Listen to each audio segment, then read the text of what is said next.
Allen. I'm an assistant professor here at Idaho State University. I'm in the Department of Counselor Education.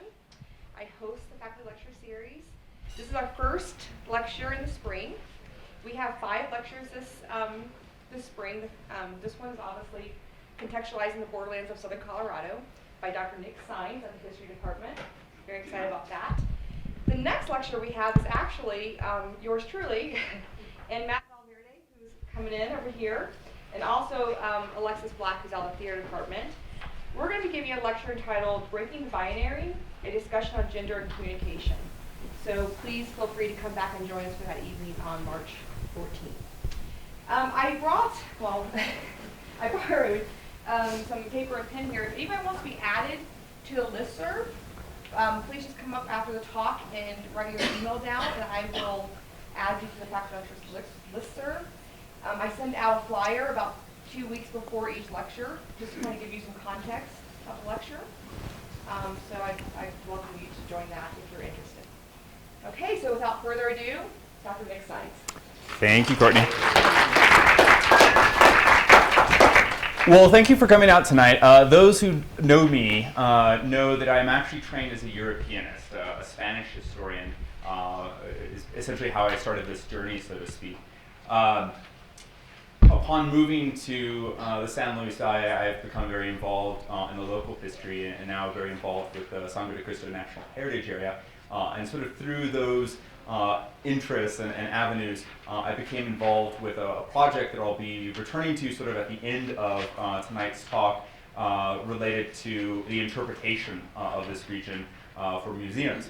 And so what I'm presenting today is essentially an ongoing project that is very much still in the works and something that you'll probably be able to see in museum exhibit form here before too long.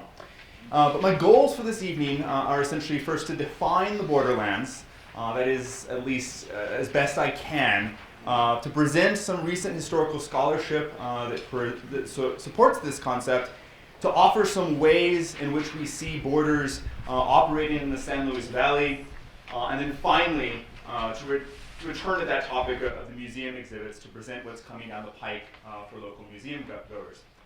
So to start here, I actually already have a border for people to consider.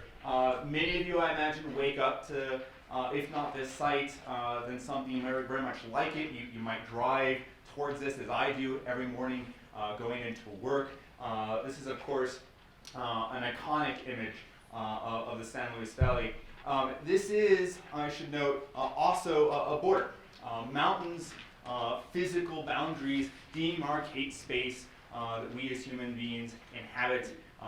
The most evident feature of the San Luis Valley is perhaps Blanca Peak, Mount Blanca, Blanca Mountain, which in the Navajo tradition marks the eastern boundary of the Diné Ta, so their traditional zone of inhabitation. So in that way, fairly frequently, we have occasion to see a boundary. Now, boundaries, I would argue, are also something that are pretty common. So when you're driving down the road and there's this double yellow line in the middle of the road, and kind of if you sort of a little too far, you might cross into it, you might run the risk of colliding with oncoming traffic. In a sense, you're transgressing a type of border. When you mow the yard and you maybe don't mow into the boundary, the border of your neighbor, you are demarcating space. You are making a type of border. When some of you walked in, you probably thought, do I want to sit to the back of the room? Do I want to sit to the front of the room? In a sense, you're already, in that sense, engaging with borders in the world in which we live. If I were to cross beyond this line here, I'd probably enter, in a sense, the space of the audience. I'd be transgressing another border. So what I want you to think of tonight is the way in which borders are something more than a political boundary between states, but rather a sort of human feature of the world in which we live. Now, of course, when we think of borders today, something like this is probably what comes to mind. The international border between the United States and Mexico. And this is a particularly telling photograph You'll notice the way in which this line in the sand doesn't terribly correspond well to any geographic features of the landscape. This is literally a line that was put on maps with very little regard for the way in which human beings, animals, the natural world chooses to operate. However, international borders, as I've just suggested, are just one kind of border to consider this evening. I would argue that not only do borders abound, but also what happens at them is at least as important, if not more significant, than the matter of their existence. In this way, the U.S. Mexico border can be very instructive. So, to that point, I want to talk a little bit about Gloria Anzaldúa, a figure some of you might be familiar with. I would argue she's not well-read enough, or not well-read enough in her sense, but we don't read her often enough. She was a native of the Rio Grande Valley of South Texas, a very proud Chicana, feminist, and lesbian writer, poet, and figure in literary circles, really from about the 1980s through the 1990s until her death in 2004. And the author, perhaps most famously, of this book down here in the bottom, Borderlands, La Frontera, the New Mestiza. So a mestiza is a woman of mixed ancestry. So this book came out in 1987, and you'll notice the title has the word Borderlands in it. And so I want to talk a little bit about her writing. Her writing is exceedingly powerful, and I have two excerpts here from that text that I want to present tonight. You have, many of you I think, a handout that pertains to the second of these, but I'm going to start with another section actually from that book. So just listen along with me, and I'll do my best to translate some of the Spanish here, because she does write in English and Spanish, and that is actually significant, I think, to what she's trying to convey here with this notion of borderlands. So she writes, "The U.S. Mexican border es una herida abierta, an open wound, where the third world grates against the first and bleeds. And before a scab forms, it hemorrhages again. The lifeblood of two worlds merging to form a third country, a border culture. Borders are set up to define the places that are safe and unsafe, to distinguish us from them. A border is a dividing line, a narrow strip along a steep edge. A borderland is a vague and undetermined place created by the emotional residue of an unnatural boundary. It is in a constant state of transition. The prohibited and forbidden are its inhabitants. Los atravesados, those who crossed or have been crossed, live here. The squint-eyed, the perverse, the queer, the troublesome, the mongrel, the mulatto, the half-breed, the half-dead. In short, those who cross over us, pass over, or go through the confines of the normal. Gringos in the U.S. Southwest consider the inhabitants of the borderlands transgressors, aliens. Whether they possess documents or not, whether they're Chicanos, Indians, or blacks, do not enter. Trespassers will be raped, maimed, strangled, gassed, shot. The only legitimate inhabitants are those in power, the whites and those who align themselves with whites. Tension grips the inhabitants of the borderlands like a virus. Ambivalence and unrest reside there, and death is no stranger. So in the handout you have, this is a poem that was actually embedded in the full-length book in chapter 3. She writes about what it means to live in the borderlands.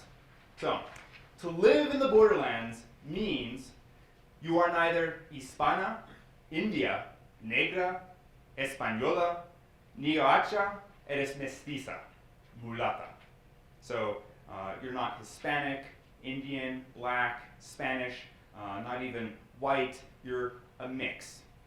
You're both black and white. Half-breed, caught in the crossfire between camps while carrying all 5 races on your back, not knowing which side to turn to, run from. To live in the borderlands means knowing that the India in you, betrayed for 500 years, is no longer speaking to you. That Mexicanas, Mexican women, call you rajetas, basically torn apart. That denying the Anglo inside you is as bad as having denied the Indian or black. Cuando vives en la frontera, when you live in the borderlands, people walk through you. The wind steals your voice. You're a burra, or donkey, buey, ox, scapegoat, forerunner of a new race, half and half, both woman and man, neither, a new gender. To live in the borderlands means to put chile on the borscht, to eat whole wheat tortillas, speak Tex-Mex with a Brooklyn accent, be stopped by la migra, migration, at the border checkpoints. Living in the borderlands means that you fight hard to resist the gold elixir beckoning from the bottle, the pull of the gun barrel, the rope crushing the hollow of your throat. In the borderlands, you are the battleground. Where the enemies are kin to each other, you are at home a stranger. The border disputes have been settled. The volley of shots have shattered the truce. You are wounded, lost in action, dead, fighting back. To live in the borderlands means the mill with the razor white teeth wants to shred off your olive red skin, crush out the kernel, your heart, pound you, pinch you, roll you out, smelling like white bread, but dead. To survive the borderlands, you must live sin fronteras, without borders. Be a crossroads. So you notice the binaries that she constructs throughout this, right? You're never any one thing, you are many things. Where she ends, you're a crossroads. You're that point of intersection. You're where different identities, different backgrounds, different histories all collide into one. And so Dua puts this idea out there. And she's not the first to use the terminology borderlands, and I'll talk more about where that sort of originates here in a little bit. But I think this is perhaps one of the most rich and impassioned expressions of the concept of the borderlands, and ultimately gives us a good starting place for thinking about some of the ways borders have historically operated, not just in general, but here, certainly in the San Luis Valley in southern Colorado. So moving beyond the U.S. Mexico border then, we might ask what other kinds of borders have existed historically. To start with, I'll put this map up here. This is a map that should be familiar to virtually everybody in the room, and probably yet is one that is very foreign. This is not the best map. It's a little bit grainy, I know, and hard to read. But this is essentially a map of indigenous zones of inhabitation in what is today the United States and sort of stretching into Canada. Now, there's a misconception that all indigenous communities are essentially nomadic. They're sort of wandering about. Of course, many tribal groups in North America are sedentary, certainly the Pueblo communities along the upper Rio Grande. You can think about the fishing communities of the Pacific Northwest, the Iroquois communities in the mid-Atlantic and stretching into New England. But this is essentially one map of borders for North America.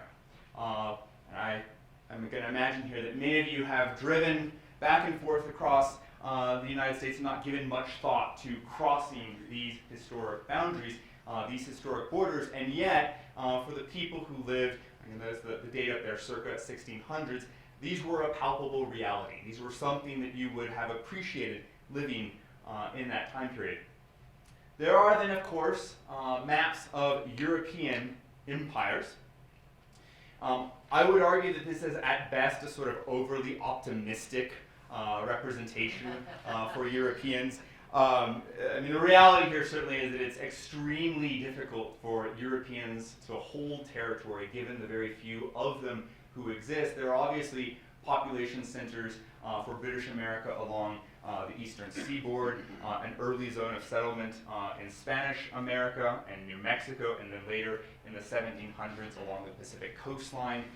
French operations focused around the sort of Great Lakes region, and then down into the Caribbean. But for the most part, if you think about that map I put up there before, the indigenous boundaries throughout much of this period are the ones that hold sway, and European maps don't represent them in any way, right? So superimposed then on top of those indigenous borders is this imagination, this European imaginary of what borders are like from their perspective.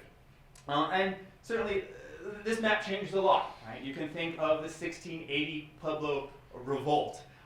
For a time, this frontier is forced southward from Santa Fe to El Paso, roughly where the U.S. Mexico border is today. At one point in 1720, the Spanish tried to push back the French by leading a campaign into Nebraska. That Villa Sur expedition is attacked by Pawnee allies of the French and forced back.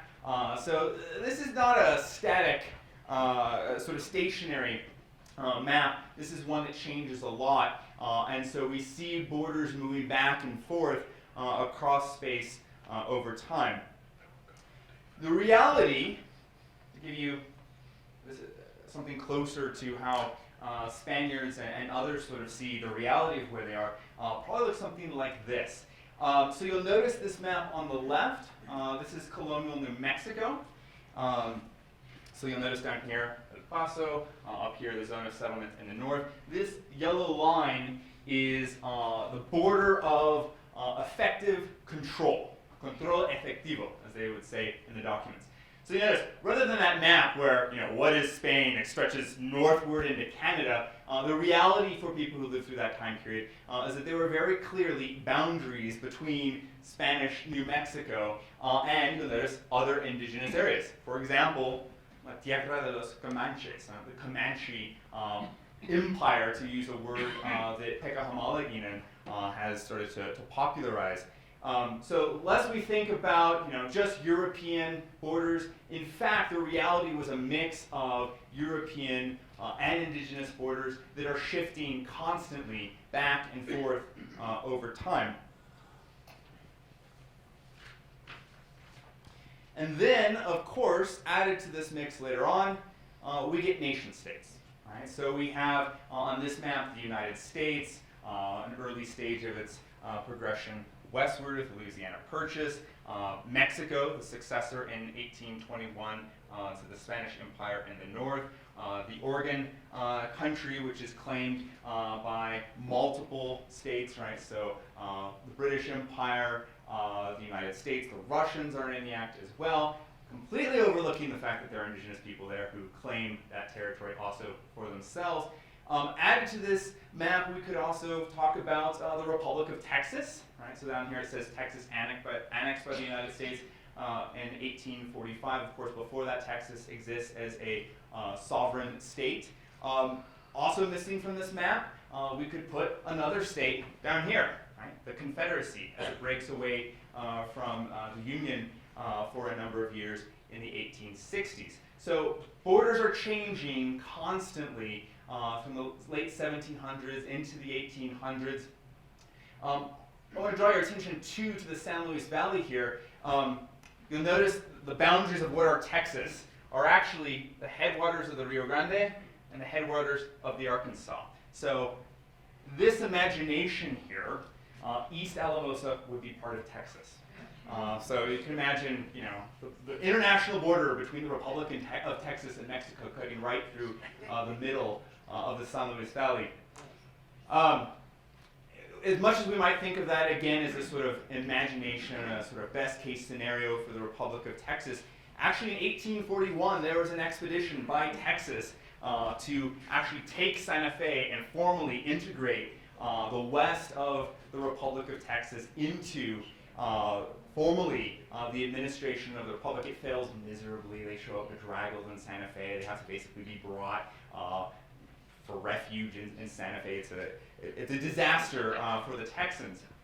But every year the Texans return, right?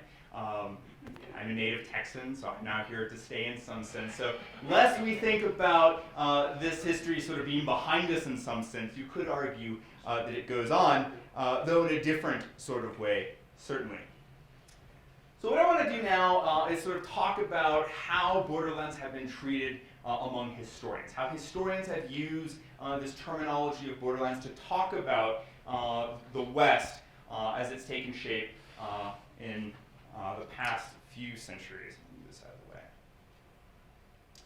So, many of you are probably familiar with this concept of manifest destiny, maybe from high school history courses or maybe some college ones as well. The concept looms large over the history of the American West. In short, manifest destiny suggests that the United States, the political embodiment of white interest, was chosen by divine forces to inherit the West as a necessary civilizing force. Proponents of westward expansion invoked manifest destiny to justify everything from Indian removal to the dispossession of Spanish and Mexican land grants under the Treaty of Guadalupe Hidalgo. That is certainly the rhetoric of the late 19th century. In the historical profession, that was in some sense given grounding by Frederick Jackson Turner. And some of you may remember again from that obscure history class references to the Turner thesis, the frontier thesis.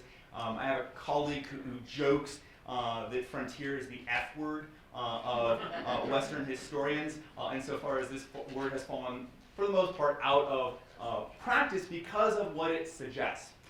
So Turner was a professor at the University of Wisconsin-Madison, and in 1893, actually at the Chicago World's Columbian Exposition, he gave a very famous speech that year before the members of the American Historical Association entitled "The Significance of the Frontier in American History." And he basically said that that moment was essentially marking the end of the first great stage of American history. The end of this crucible whereby Americans went westward and discovered themselves and defined what it meant to be Americans practicing democracy in this rugged territory where they were made into individuals who took pride in sort of living by their own wits. This was in many ways also justification for a new phase of American imperialism. If you think about what's happening in the 1890s, 1898, the United States goes to war with Spain, gets territories outside of North America, Cuba, Puerto Rico, as a sort of moment of transition.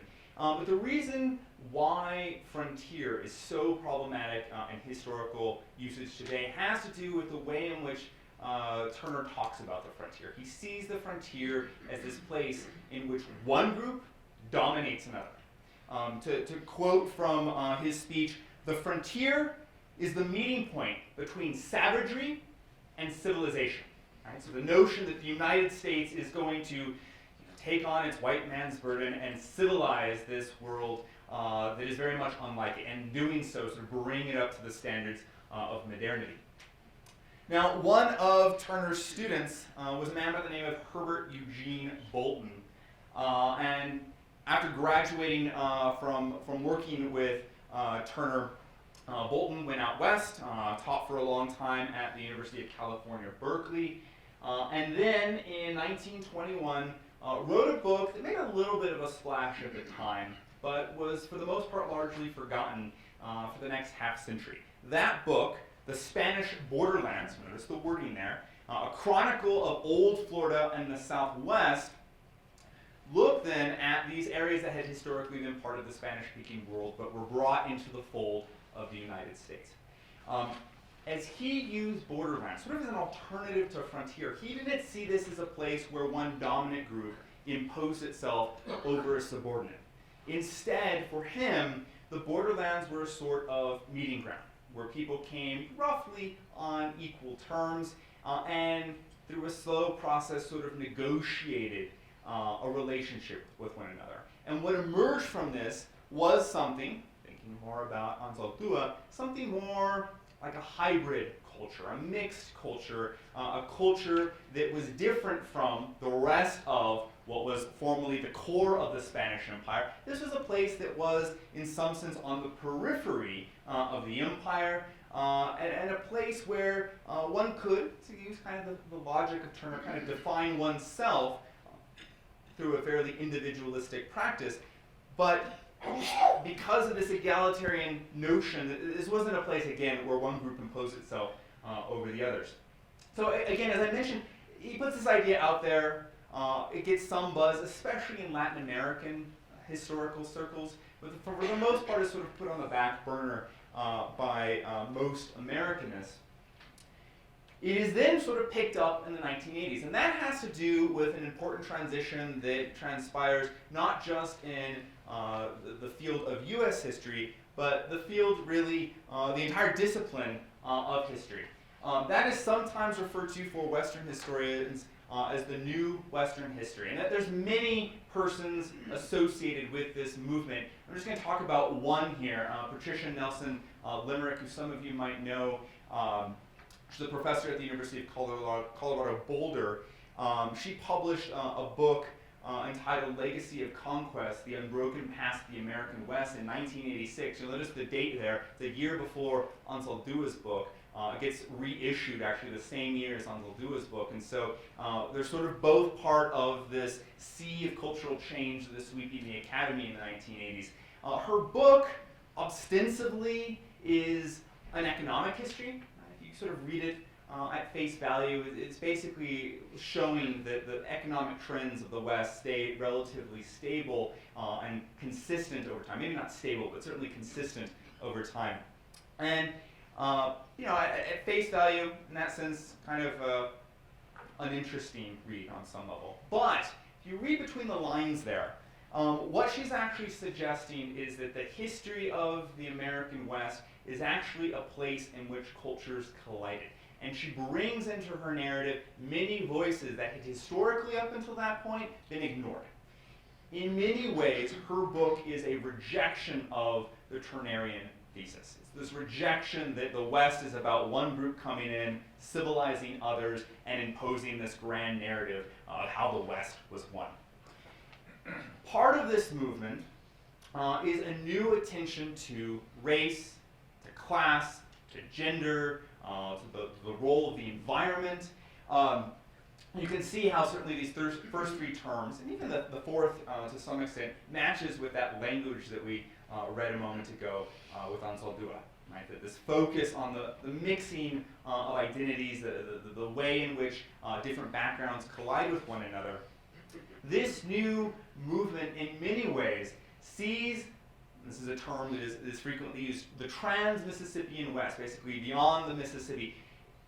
The new focus is seeing that place as a zone of contention. Right? It's not that Easterners just sort of stroll into the West and make it their own, but rather this is an ongoing process in which there is division and only, in the long term, some degree of resolution, of ongoing adaptation in which all groups, not just one, but all groups really have to work with one another to eke out an existence, who improvise, who develop new ways of doing things. Again, thinking about Anzaldúa, the way in which you mix with other, to use her language, races.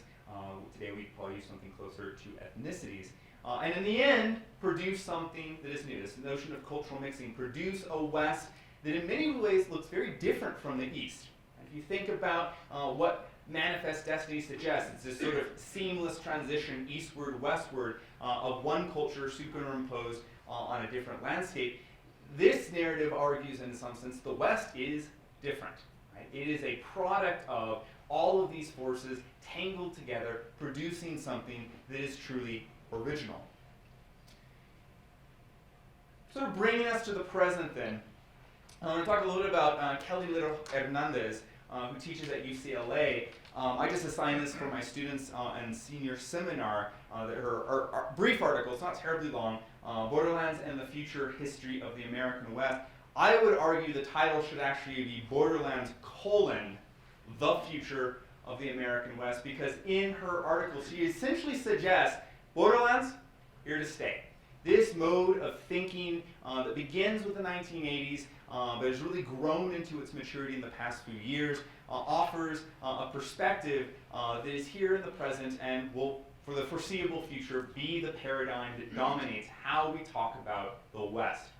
You know, she cites Albert L. Hurtado, who published in 1996, borderlands are now central to our understanding of the the multicultural American West.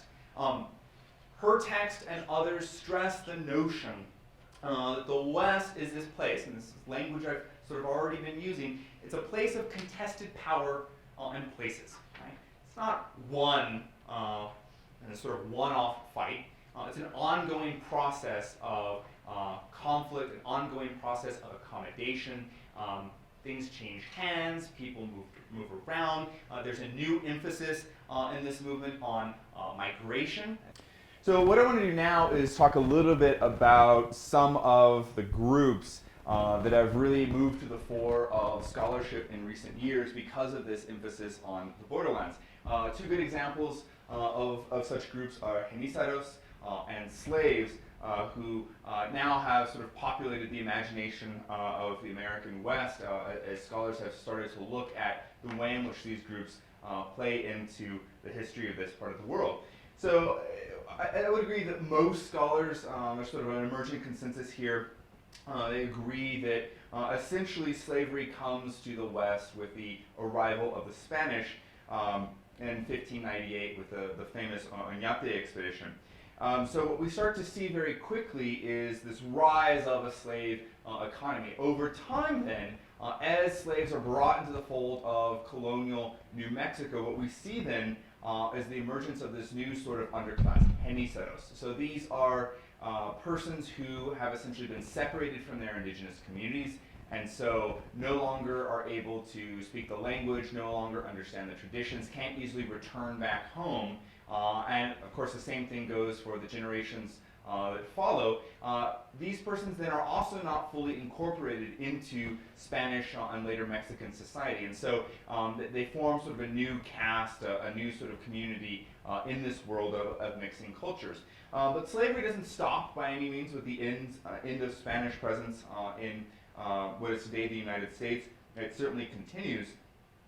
Even around the era of the Civil War, we see the continuation of slavery. And this is a particularly new area of research in the academy today. So those of you who might know something about the history of the U.S. Civil War in the West, you might be familiar with the fact that it's sort of over very quickly. The Confederacy is beaten at Glorieta Pass, what is today New Mexico, very quickly. And so much of the forces that have been mobilized to confront the Confederacy are really then directed against indigenous communities, most famously the resettlement of Navajos out of their historic homeland in Canyon de Chelly to the infamous Bosque Redondo site.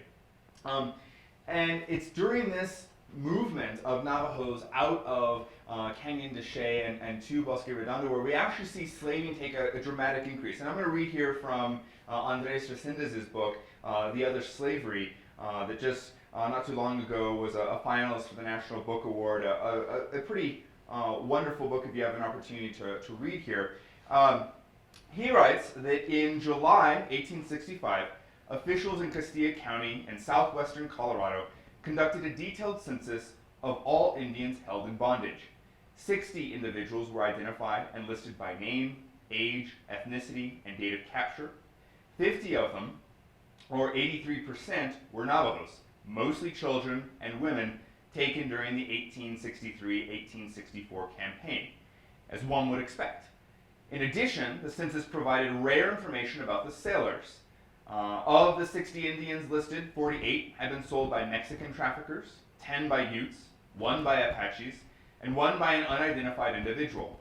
Clearly, Mexican dealers had the upper hand in Castilla County. However, an identical survey conducted in neighboring Conejos County told a very different story.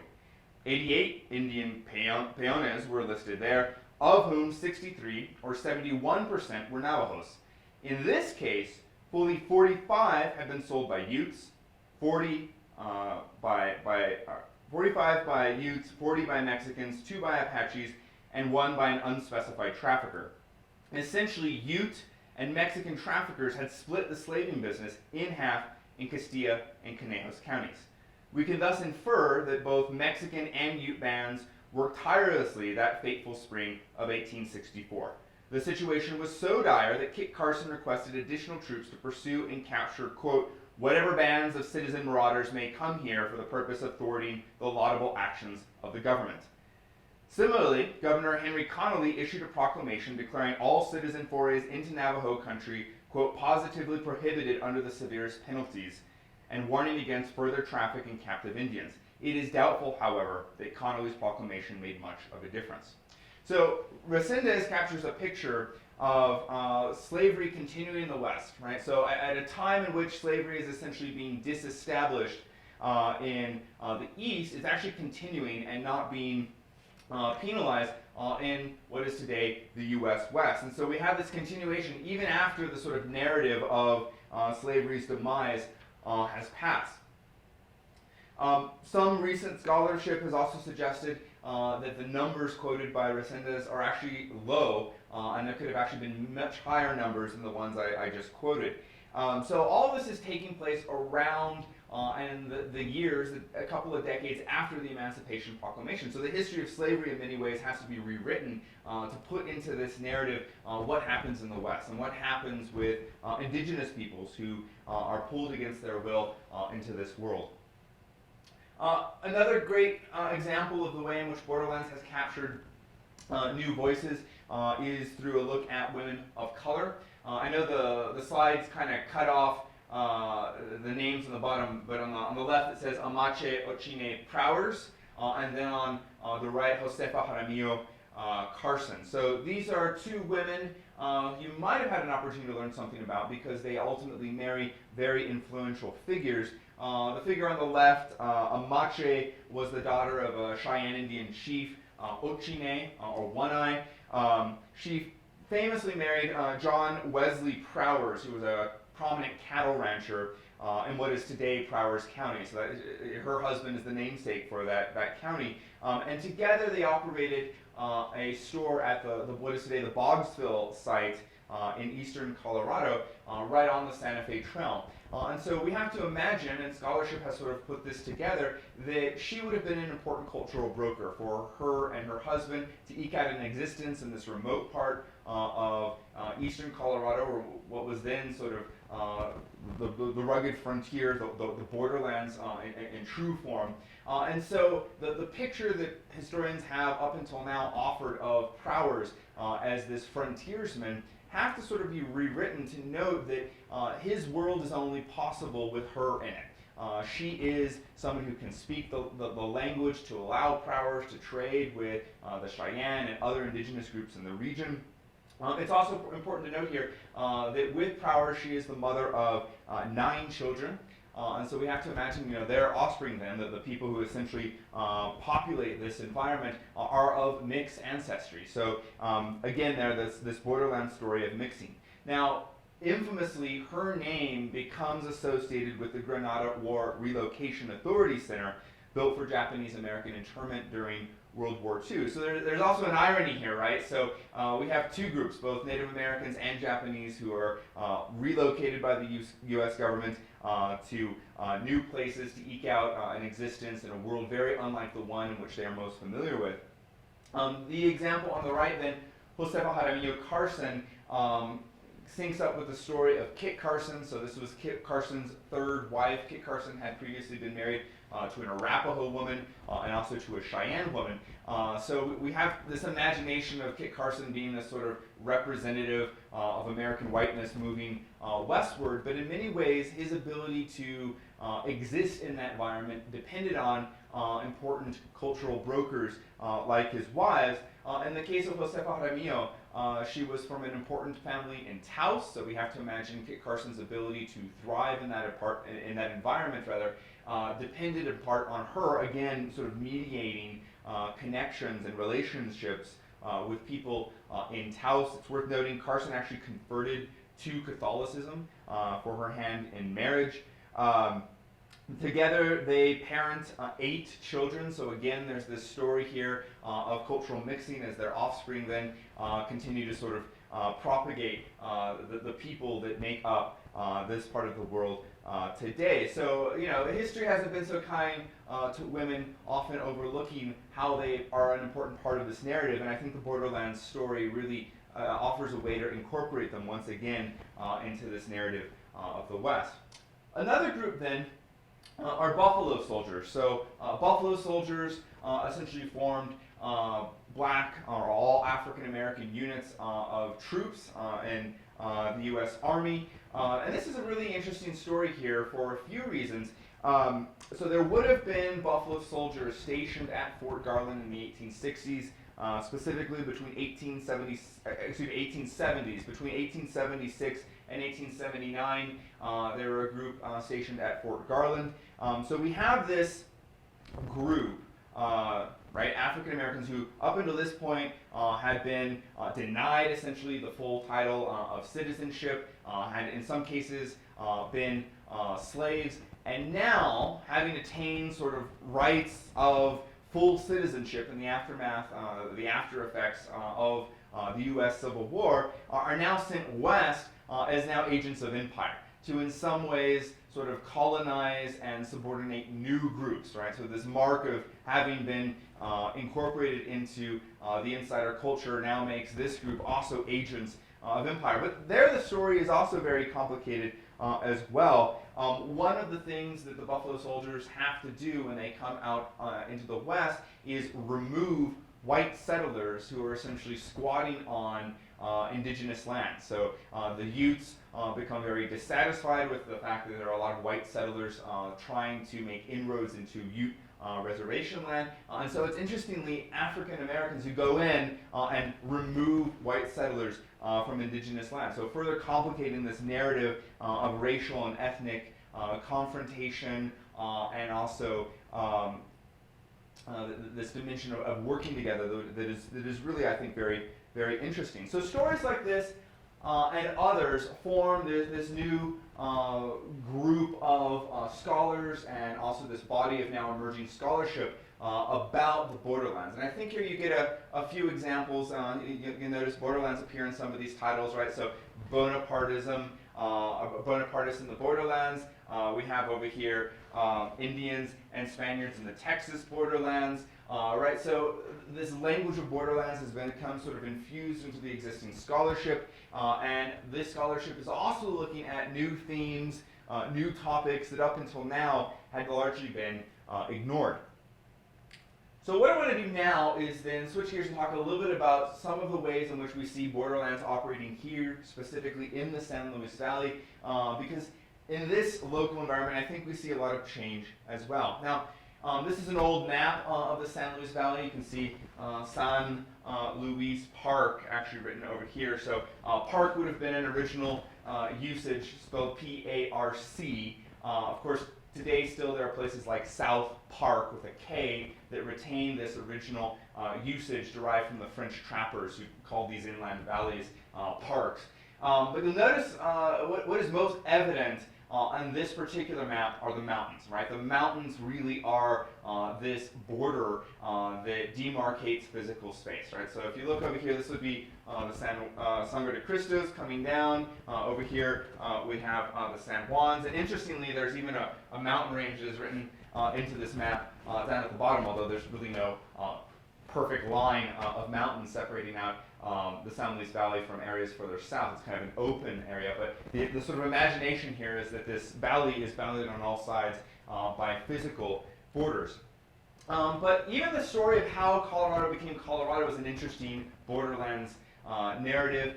You'll notice this map here, which shows how existing territories were essentially carved up to organize the Colorado Territory in 1861. So this line over here is the Continental Divide. You can see Utah would have controlled everything up until the Continental Divide. There's a line over here. This is the Sangre de Cristo Range. And you'll notice as well in what was New Mexico the names of Taos and Mora. So the San Luis Valley was actually part of Taos County, New Mexico. And on the other side of the Sangre de Cristo Range, around where Walsenburg and Trinidad are today, those would have been administered as part of Mora County out of New Mexico. But much of the eastern part of the state was Kansas, and the northeastern part of the state was Nebraska. Admittedly, there's a few counties in Colorado that want to go back to being part of Nebraska, but we have, again, the shifting borders over time. Now, even once Colorado is formed, the counties shift around quite a bit as well. So you notice this early map of Colorado counties. So there's some features here that are no longer part of the way in which Colorado is organized today. For example, there's a Cheyenne and Arapaho reservation. But if you notice in the San Luis Valley, the only two counties are Conejos and Castilla, divided by the Rio Grande River. Conejos stretches clear off to Utah.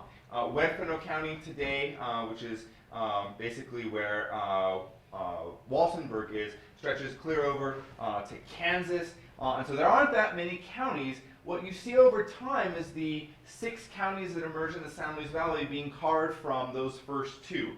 So Conejos and Castilla essentially are divvied up over time. And this map over here kind of gives a more recent sense of that. You'll notice this map has Conejos all the way up into what is today Alamosa County, right? So Alamosa County today would sort of run over here to the river and then up towards Blanca and then north towards Saguache. So Alamosa County does not exist on this map, but you can see already that Archuleta County has been cut off from Conejos. Rio Grande County has been formed by sections of what had been Castilla, and then down here in the south, Conejos County. And so these counties over time dilute the ability of the original Hispanic settlers in the south end of the valley to have political sway in the north. So boundaries change over the latter part of the 19th century. Just to give you some dates here. The Colorado Territory, again, is 1861. Colorado was granted statehood in 1876. That's an interesting story in and of itself. Colorado gets statehood long before New Mexico, which is conferred statehood in 1912. But Saguache County is the first county that's created out of these two. That is formed in 1866. Rio Grande County was created in 1874. Let's see here. And then Alamosa County was cleaved from Conejos and Castilla counties in 1913. So this is a map from about the turn of the 20th century. But in each of these moments of, again, shifting borders, we see the influence of local groups change and in some cases diminish. Another way for thinking about borders is less in the sort of firm physical sense, whether defined by geography or by politics and law, but something like religion, I think, offers a good way to think about the way in which borders operate in sort of a more soft form here in the valley. So we certainly have multiple religious communities here in the valley. The dominant two that have historically been most prominent are the Catholic community and the Latter-day Saints community. But you could add to this list as well Buddhists who for a time operated a temple in La Jara. Certainly there are Buddhists on the north end of the valley in what is today Crestone, a variety of Protestant denominations that have existed over time. Certainly when you think about who is going to Mass in what town, what church they're going to, what temple they're going to, these are another way in which communities are divided, a way in which communities sometimes in very firm form draw boundaries between one another, but also a way in which we've seen people cross back and forth, right? As there's been conversion, as people marry into different families, and ultimately in some cases we have sort of these syncretic religious traditions that emerge here in the borderlands as well. Another great example of sort of a lived experience of borderlands is the distinction between sheep ranching communities and then cattle ranching communities here in the valley. So early on in the valley's history, predominantly the big ranching operations were all tied to sheep herds. And then over time, especially with the movement then into the region of Anglo ranchers, what we see is a shift to cattle. And for a time, this actually explodes into a range war. The early 20th century was a time in which sheep herders and cattle ranchers were shooting at one another. And of course, the aftermath of all of this is today that when there is a herd of something in the valley, apart from some bison, more often than not, what you see are cattle. And so this has been one of those ways in which communities have been divided, but there's also some stories of early settlers in the valley who were both sheep and cattle ranchers. So people who, again, bridged that border between two groups. And then another example here, water use and agriculture. I have on the top image here some folks working on an acequia. Of course, this is an old system of using water as runoff from the mountains to flood fields and produce agriculture.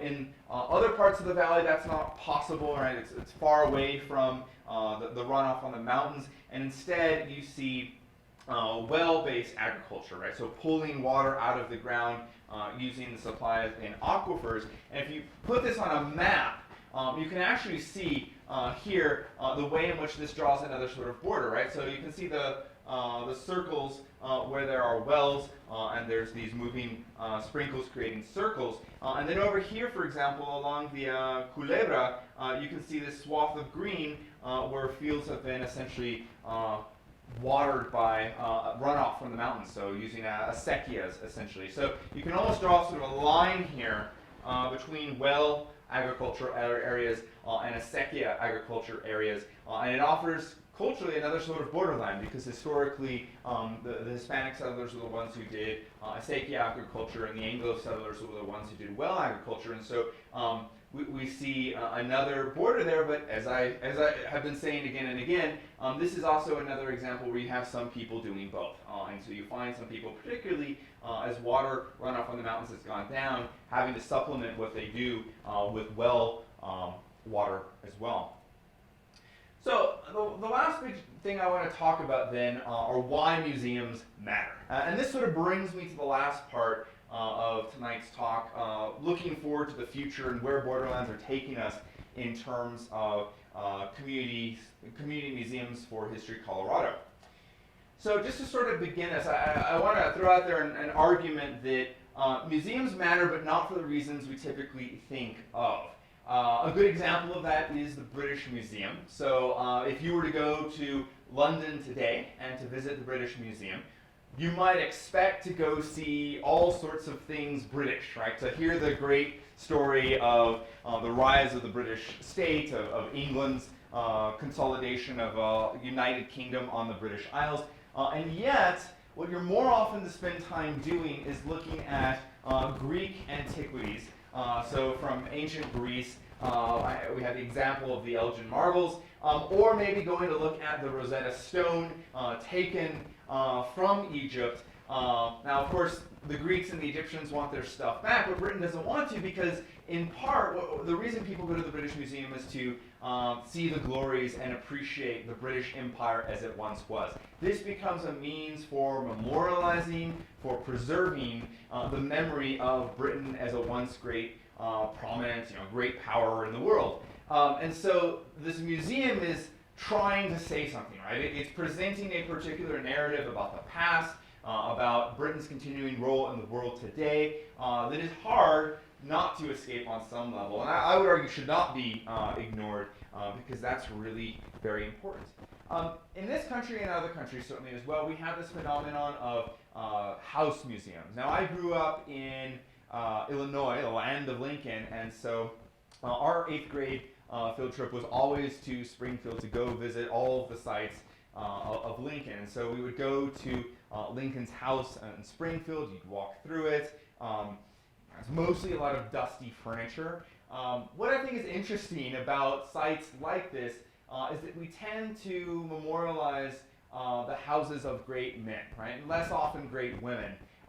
We tend not to preserve houses of this sort when they are representative of persons who are not at the top of the social hierarchy, right? The cabin of Lincoln is perhaps an even better example of this, right? So this particular structure most assuredly would not have been preserved were it not for it being the birthplace of someone like Lincoln. Now, Lincoln is certainly a part of, and a very significant and important part of the national narrative, but these house museums tend to always focus on elites. And so we have to imagine, what sort of message are we sending as museum curators, as exhibitors, when people always sort of see the lives of, in some sense, the rich and famous, as opposed to the sort of more humble experience of actors who are very much a part of this picture in the actual true historical narrative. Another problematic site are U.S. forts, right? So U.S. forts, certainly they fit with a celebration of the sacrifices of America's men and women who have fought in foreign wars and contributed to the protection of the rights that we all enjoy. And yet, because they are representative of military force, they can also be symbols of oppression for some, right? Certainly from the vantage of Hispanic colonists in the San Luis Valley and also indigenous peoples, the construction of Fort Garland was a sort of ominous thing, right? It represented the arrival of the U.S. in the region, this imposition of a new system of authority. And so we have to think about the way in which structures like this are not just sort of neutral in terms of their significance. They are laden with deeply powerful and evocative ideas that ought to be recognized. And so these examples bring me then to the symposium that was held last April. So this would have been April 2017 at the El Pueblo History Museum in Pueblo, Colorado. And you notice I'm here in this picture. Patty Limerick is here as well. Andres Resendez, a few other figures tied to Colorado history. So Derek Everett from the Front Range. We have over here Rachel St. John from UC Davis. Minette Church, who works over at UCCS. Some of you might know Paul Conrad, who used to teach at CSU Pueblo, who's now at UT Arlington. All of these figures work on the borderlands in some way or another. And so we met last April to talk about what should go into a permanent museum installation at the El Pueblo History Museum and also two other sites linked to southern Colorado. And so we spent a few days talking and also writing and also workshopping some ideas. And the outgrowth of all of this ultimately is going to be a 3-museum exhibit at the El Pueblo History Museum, but also the Trinidad History Museum and also the Fort Garland Museum, looking at the borderlands. And so museum goers now, beginning in May, can go to these sites and see this narrative of the borderlands portrayed in a way that we hope will have real lasting significance for them. So just to give you a sense of what's going on here, so the El Pueblo History Museum will open its exhibit in May of 2018, so we're just a few months away now. I'm really excited to say that the National Archives are going to allow us to put on display the Treaty of Guadalupe Hidalgo, that treaty that formalizes the movement of the border between the United States and Mexico from essentially where we are here all the way south to where it currently is. Some of the topics that will be on display at this particular site will include cowboy culture, so we'll look at the way in which sort of the Hispanic vaquero culture sort of morphs into the white image of the cowboy, but then also the way in which African Americans were actually prominent cowboys here in Colorado. So reconnect race and ethnicity and background to how cowboy culture kind of emerges in the West. The story of San Carlos de los Jupes. So basically there's a Spanish governor by the name of Juan Bautista de Anza who tries to convince a group of Comanches to settle on the Arkansas River and practice farming at San Carlos de los Jupes. So talk about how these cultures come together and ultimately create something viable in the long term. We'll also include a section on women of color, looking at women like Amache and then also Jose Barramio Carson. We'll look at CFI labor, so persons linked to Colorado Fuel and their coal operations around Trinidad, reaching up to where Pueblo is today. One of the really cool thing about what goes on at that site is there's the movement, a lot of Eastern European. So we have a lot of Slavs working with actually a lot of Italians that move to this part of the country, and so they mix with the Hispanic residents who live here already, predominantly white CFI owners and managers, and so they produce a really interesting culture there. If you go to Pueblo today, there's still a significant Italian and also Eastern European population. It dates to this time period, so we're going to try and tell that narrative as best we can. Sync up with the Chicano movement and this notion of Aztlan and this idea that the root of Aztec culture actually originates north of the U.S. Mexico border, and that's sort of severed by the Treaty of Guadalupe Hidalgo. And so this will open in May, and then I have fall here, but it's actually going to be winter, probably actually into 2019. We'll open a number of additional exhibits at the Trinidad History Museum. And you'll notice the two important sites at the Trinidad History Museum are both houses.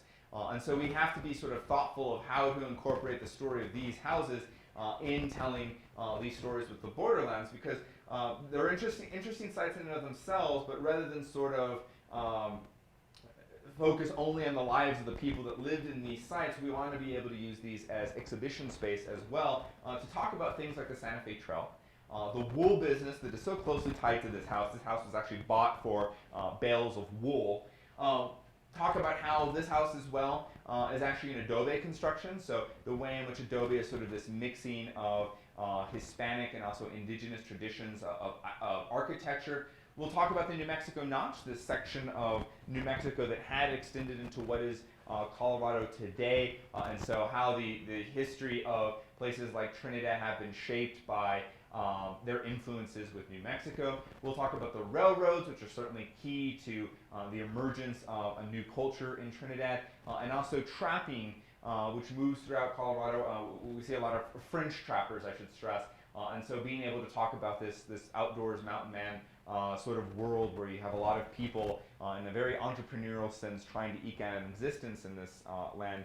And then finally, finishing with the Fort Garland Museum at around the same time as the Trinidad History Museum exhibits are going up. The Fort Garland will open as well. So although this says fall 2018, actually it's closer again to winter, perhaps early spring 2019, about a year out from where we are today. So some of the things we want to do at this particular site is tell the story of the Espinosa brothers. And so this is a complicated story as well. There's a long-standing argument about who they were and what they represented. And so we hope to be able to capture that as best we can. Talk about these narratives of a captivity, as I just gave you the example from the Resendez text, and talk about how those relate to the history of the San Luis Valley. We'll discuss the history of the land grants, and then also the Old Spanish Trail, where we see the movement of goods from different cultures, from Santa Fe clear off to California. We'll talk about the range wars between borreros and cattle ranchers at the beginning of the 20th century, and also talk a little about water use in the valley, and more generally to talk about how that sort of is played out in the agricultural world we have today. Just a sort of plug here, I will be presenting on this topic again June 13th. The Friends of the Fort have invited me to take part in their speaker series, and so that talk will focus a little bit more on this dimension of interpreting the exhibit. So whereas today I've been sort of trying to contextualize this idea of what the borderlands are and their significance to where we are, with this talk I'll focus a little bit more on how we're going to use specifically the space at this site and talk about, some of the considerations we have to work with, right? This is the historic site. We can't just, knock down walls. We want to preserve some of the things that are already on display for a number of reasons. And so some of the challenges, some of the opportunities we encountered looking at this space for renovation of its displays. So a lot going on. This has been a really rewarding project in many ways, a way to sort of merge the more sort of theoretical with the very practical when it comes to designing museum exhibits. But in essence, that's my talk for you this evening. Thank you for coming.